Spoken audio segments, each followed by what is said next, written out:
Bismillahirrahmanirrahim. Alhamdulillah, salatu wassalamu ala Rasulillah wa ala alihi wa sahbihi wa mawalah ma ba'da.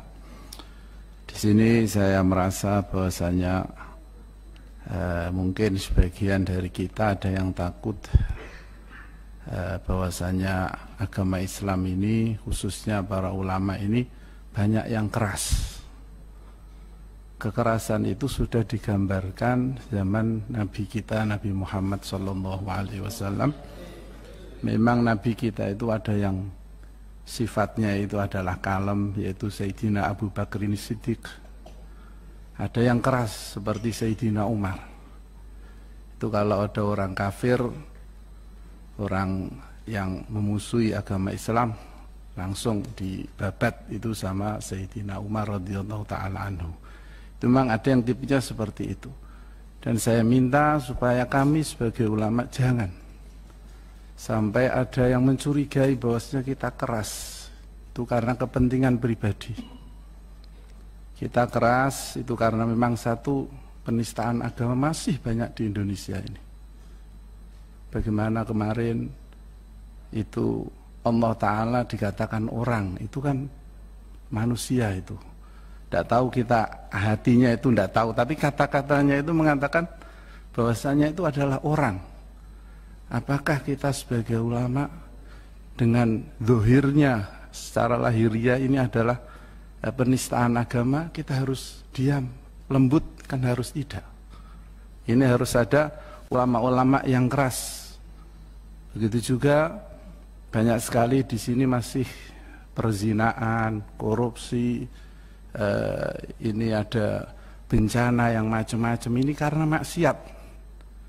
Dan kita yakin lagi ini semoga bapak-bapak yang di sini bisa mengetahui atau merasakan bahwasanya bencana yang begitu banyak di Indonesia ini adalah salah satunya karena para habaib dizalimi di Indonesia ini. Maka terjadi banyak bencana yang zahir dan bencana yang tidak kelihatan.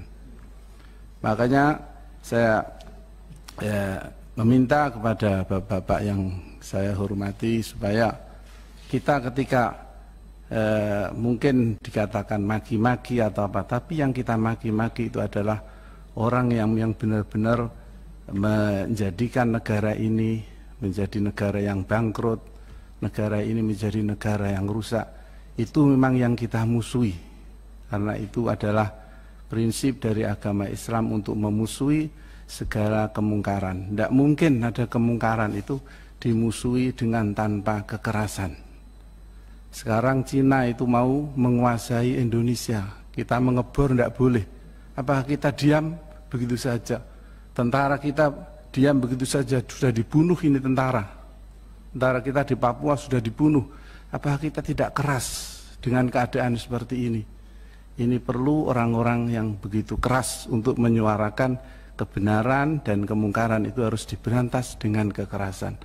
Saya minta pada forum yang baik ini untuk bisa memahami kenapa para ulama kita ini keras, karena memang kemungkaran ini masih ada. Dan kalau